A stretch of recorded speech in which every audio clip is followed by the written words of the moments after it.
ನಮಸ್ಕಾರ. ಮಕರ ರಾಶಿಯವರಿಗೆ ಮಾರ್ಚ್ 2026ರ ಮಾಸ ಭವಿಷ್ಯದ ಈ ವಿವರಣೆಗೆ ಸ್ವಾಗತ.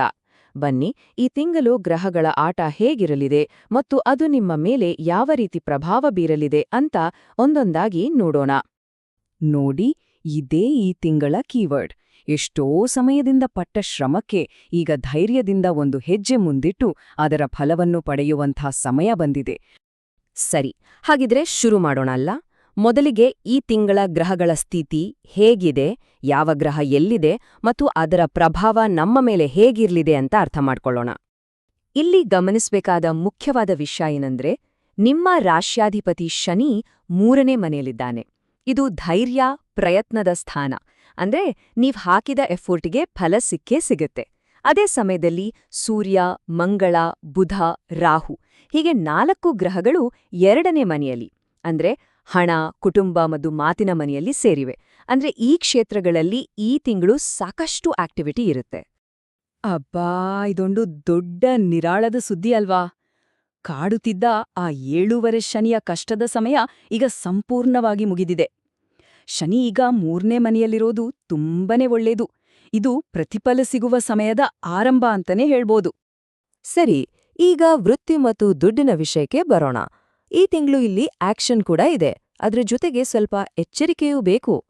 ವೃತ್ತಿ ಜೀವನದಲ್ಲಿ ಈ ತಿಂಗಳು ಸಖತ್ ಬ್ಯುಸಿ ಇರುತ್ತೆ. ಒಂದರ ಮೇಲೊಂದು ಮೀಟಿಂಗ್ಗಳು, ಕಾಲ್ಗಳು, ಪ್ರೆಸೆಂಟೇಷನ್ಗಳು, ಹೀಗೆ ಸಂವಹನವೇ ಮುಖ್ಯವಾಗುತ್ತೆ. ಹೊಸ ಜವಾಬ್ದಾರಿಗಳು ಕೂಡ ನಿಮ್ಮನ್ನು ಹುಡುಕೊಂಡು ಬರೋ ಸಾಧ್ಯತೆ ಇದೆ. ನೋಡಿ, ಇಲ್ಲೊಂದು ಸೂಕ್ಷ್ಮವಾದ ಬ್ಯಾಲೆನ್ಸ್ ಬೇಕು. ನಿಮ್ಮ ಐಡಿಯಾಗಳೆಲ್ಲ ಪವರ್ಫುಲ್ ಆಗಿರತ್ತೆ, ಲಾಜಿಕಲ್ ಆಗಿರತ್ತೆ. ಆದ್ರೆ ಮಂಗಳ ಮತ್ತು ರಾಹುವಿನ ಪ್ರಭಾವದಿಂದ ಮಾತಾಡೋ ಟೋನ್ ಸ್ವಲ್ಪ ಹಾರ್ಷ್ ಆಗಿ ಬಿಡಬಹುದು. ಹಾಗಾಗಿ ಬಾಸ್ ಅಥವಾ ಸೀನಿಯರ್ಸ್ ಜೊತೆ ಮಾತನಾಡುವಾಗ ಮಾತನ್ನು ಸ್ವಲ್ಪ ಮೃದುವಾಗಿ ಇಟ್ಟುಕೊಳ್ಳಲು ಪ್ರಯತ್ನಪಡಿ. ಹಣಕಾಸಿನ ವಿಚಾರಕ್ಕೆ ಬಂದ್ರೆ ಇದು ತುಂಬಾ ಕ್ರಿಟಿಕಲ್ ತಿಂಗಳು. ಬಿಸ್ನೆಸ್ನಲ್ಲಿರೋರಿಗೆ ತಮ್ಮ ಅಕೌಂಟ್ ಸರಿ ಮಾಡ್ಕೊಳ್ಳೋಕೆ, ಬರ್ಬೇಕಾದ ಹಣ ವಸೂಲಿ ಮಾಡೋಕೆ ಇದು ಒಳ್ಳೆ ಟೈಮ್. ಆದ್ರೆ ರಾಹುವಿನಿಂದಾಗಿ ದೊಡ್ಡ ರಿಸ್ಕ್ ತಗೊಳ್ಳೋಣ ಅನ್ನೋ ಯೋಚನೆ ಬರ್ಬೋದು. ಹುಷಾರಾಗಿರಿ. ಬುಧ ವಕ್ರಿಯಾಗಿರೋದ್ರಿಂದ ಯಾವುದೇ ಡಾಕ್ಯುಮೆಂಟ್ಗೆ ಸಹಿ ಹಾಕೋ ಮುಂಚೆ 2 ಸಲ ಓದಿ ಖಚಿತಪಡಿಸ್ಕೊಳ್ಳಿ.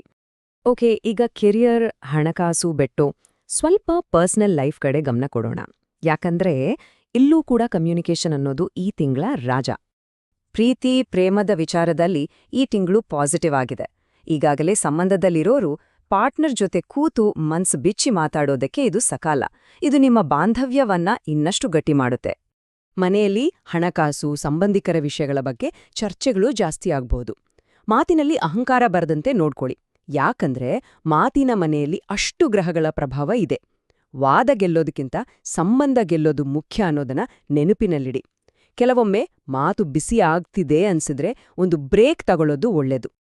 ಮಕ್ಕಳ ವಿಷಯಕ್ಕೆ ಬಂದ್ರೆ ಗುರುವಿನ ಆಶೀರ್ವಾದದಿಂದ ಅವರ ಟ್ಯಾಲೆಂಟ್ಸ್ ಚೆನ್ನಾಗಿ ಹೊರಗೆ ಬರುತ್ತೆ, ಓದಿನಲ್ಲೂ ಪ್ರಗತಿ ಇರುತ್ತೆ. ಆದ್ರೆ ಶನಿಯ ಪ್ರಭಾವದಿಂದಾಗಿ ಅವರನ್ನ ಸುಮ್ಮನೆ ಅವರ ಪಾಡಿಗೆ ಬಿಡೋಕೆ ಆಗಲ್ಲ. ಒಂದು ಡಿಸಿಪ್ಲಿನ್, ಒಂದು ಸ್ಟ್ರಕ್ಚರ್ ಜೊತೆಗೆ ಸಕ್ರಿಯವಾಗಿ ಮಾರ್ಗದರ್ಶನ ನೀಡ್ತಾ ಇರ್ಬೇಕಾಗತ್ತೆ. ಸರಿ, ಈಗ ಆರೋಗ್ಯದ ಕಡೆ ನೋಡೋಣ. ಈ ತಿಂಗಳು prevention is better then cure ಅನ್ನೋ ಮಾತನ್ನ ನೆನ್ಪಿಟ್ಕೊಳ್ಬೇಕು. ಸ್ವಲ್ಪ ಪ್ರೋಆಕ್ಟಿವ್ ಆಗಿ ಕೇರ್ ತಗೋಬೇಕು. ಆರೋಗ್ಯದ ವಿಚಾರದಲ್ಲಿ ಸಣ್ಣ ಪುಟ್ಟ ವಿಷಯಗಳನ್ನ ನೆಗ್ಲೆಕ್ಟ್ ಮಾಡೋದು ಬೇಡ. ಹಳೆ ಕಾಯಿಲೆಗಳು ಮತ್ತೆ ಕಾಣಿಸ್ಕೊಳ್ಬೋದು. ಮುಖ್ಯವಾಗಿ ಹಾರ್ಟ್, ಸ್ಪೈನ್ ಮತ್ತು ಡೈಜೆಷನ್ ಬಗ್ಗೆ ಗಮನ ಇರ್ಲಿ. ಜೊತೆಗೆ ಮಾನಸಿಕ ಒತ್ತಡವನ್ನ ಆದಷ್ಟು ಕಡಿಮೆ ಮಾಡಿಕೊಡೋದು ತುಂಬಾ ಮುಖ್ಯ. ಇದೊಂದು ಇಂಪಾರ್ಟೆಂಟ್ ವಾರ್ನಿಂಗ್. ಮಾರ್ಚ್ 3ನೇ ತಾರೀಕು ಗ್ರಹಣ ಇದೆ. ಆ ದಿನ ಮತ್ತು ಅದರ ಅಕ್ಕಪಕ್ಕ ಯಾವುದೇ ದೊಡ್ಡ ದೈಹಿಕ ರಿಸ್ಕ್ ತಗೊಳ್ಳೋಕೆ ಹೋಗ್ಬೇಡಿ. ಪ್ರಮುಖ ಆಪರೇಷನ್ಗಳೇನಾದ್ರೂ ಪ್ಲಾನ್ ಆಗಿದ್ರೆ ಸಾಧ್ಯವಾದಷ್ಟು ಮುಂದೂಡುವುದು ಉತ್ತಮ.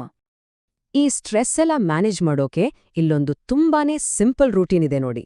ದಿನಕ್ಕೆ 10ರಿಂದ 15 ನಿಮಿಷ ವಾಕ್ ಮಾಡಿ, ಸ್ವಲ್ಪ ಪ್ರಾಣಾಯಾಮ ಮಾಡಿ, ಅಥವಾ ಸುಮ್ನೆ 5 ನಿಮಿಷ ಮೌನವಾಗಿ ಕುಳಿತುಕೊಳ್ಳಿ. ಇದು ಮನ್ಸಿಗೆ ಶಾಂತಿ ಕೊಡುತ್ತೆ. ಸರಿ, ಕೊನೆಯದಾಗಿ ಈ ತಿಂಗಳ ಕೆಲವು ಇಂಪಾರ್ಟೆಂಟ್ ಡೇಟ್ಸ್ ಮತ್ತು ನಿಮ್ಗೆ ಸಹಾಯ ಆಗೋ ಕೆಲವು ಸಿಂಪಲ್ ಪರಿಹಾರಗಳನ್ನ ನೋಡೋಣ ಬನ್ನಿ. ಈ 3 ದಿನಾಂಕಗಳನ್ನ ನೋಟ್ ಮಾಡ್ಕೊಳ್ಳಿ. ಮಾರ್ಚ್ 11ರ ನಂತರ ಗುರು ನೇರ ಚಲನೆಗೆ ಬರೋದ್ರಿಂದ ಕೆರಿಯರ್ ಮತ್ತು ಹಣಕಾಸಿನ ವಿಷಯದಲ್ಲಿ ಇದ್ದ ಗೊಂದಲ ಕಮ್ಮಿಯಾಗಿ ಒಂದು ಕ್ಲಾರಿಟಿ ಸಿಗುತ್ತೆ. ಹಾಗೇನೇ ಮಾರ್ಚ್ 21ರ ನಂತರ ಬುಧ ನೇರ ಆಗ್ತಿದ್ದ ಹಾಗೆ ಕಮ್ಯುನಿಕೇಷನ್ ಪ್ರಾಬ್ಲಮ್ಸ್, ಡಾಕ್ಯುಮೆಂಟ್ ಕೆಲಸಗಳೆಲ್ಲ ಸ್ಮೂತ್ ಆಗುತ್ತೆ. ಶನಿಯ ಪ್ರಭಾವದಿಂದ ಆಗೋ ತೊಂದರೆಗಳನ್ನ ಕಡಿಮೆ ಮಾಡ್ಕೊಳ್ಳೋಕೆ ಈ ಪರಿಹಾರಗಳನ್ನ ಮಾಡಬಹುದು. ನೆನ್ಪಿಡಿ, ಶನಿದೇವರಿಗೆ ನಿಸ್ವಾರ್ಥ ಸೇವೆ ಅಂದ್ರೆ ಬಹಳ ಇಷ್ಟ. ಹಾಗಾಗಿ ನಿರ್ಗತಿಕರಿಗೆ ಸಹಾಯ ಮಾಡುವುದು ಉತ್ತಮ. ಬುಧ ವಕ್ರಿಯಾಗಿರೋದ್ರಿಂದ ಮೆಸೇಜ್ ಇಮೇಲ್ ಕಳ್ಸೋ ಮುಂಚೆ ಎರಡೆರಡು ಸಲ ಚೆಕ್ ಮಾಡಿ. ಅರ್ಜೆಂಟಲ್ಲಿ ಏನಾದ್ರೂ ತಪ್ಪುಗಳಾಗಬಹುದು. ಹಾಗೆ ಆನ್ಲೈನ್ ಸ್ಕ್ಯಾಮ್ಗಳ ಬಗ್ಗೆನೂ ಹುಷಾರಾಗಿರಿ. ತಿಳುವಳಿಕೆ, ಜ್ಞಾನ ಜಾಸ್ತಿಯಾಗೋಕೆ ಗುರುವಿನ ಅನುಗ್ರಹ ಬೇಕು. ಅದಕ್ಕೆ ಈ ಸಿಂಪಲ್ ಪರಿಹಾರಗಳನ್ನ ಫಾಲೋ ಮಾಡಬಹುದು. ವಿದ್ಯಾರ್ಥಿಗಳಿಗೆ ಸಹಾಯ ಮಾಡೋದು ಗುರುವನ್ನು ಮೆಚ್ಚಿಸೋಕೆ ಒಂದು ಅತ್ಯುತ್ತಮ ಮಾರ್ಗ. ಹಾಗಿದ್ರೆ ಮಕರ ರಾಶಿಯವರೇ, ನೋಡಿದ್ರಲ್ಲ, ಈ ತಿಂಗಳು ಅವಕಾಶಗಳು ಮತ್ತು ಎಚ್ಚರಿಕೆಗಳು ಎರಡನ್ನೂ ತರುತ್ತಿದೆ. ಹಾಗಾದ್ರೆ ಈ ತಿಂಗಳ ಧೈರ್ಯ ಮತ್ತು ಪ್ರಯತ್ನದ ಎನರ್ಜಿಯನ್ನು ಸರಿಯಾದ ದಿಕ್ಕಿನಲ್ಲಿ ಬಳಸ್ಕೊಂಡು ಮುಂಬರುವ ಅವಕಾಶಗಳನ್ನು ಹೇಗೆ ಸದುಪಯೋಗ ಪಡಿಸಿಕೊಳ್ಳುತ್ತೀರಿ, ಇದರ ಬಗ್ಗೆ ಯೋಚನೆ ಮಾಡಿ. ಮುಂದಿನ ವಿಶ್ಲೇಷಣೆಯಲ್ಲಿ ಮತ್ತೆ ಭೇಟಿಯಾಗೋಣ.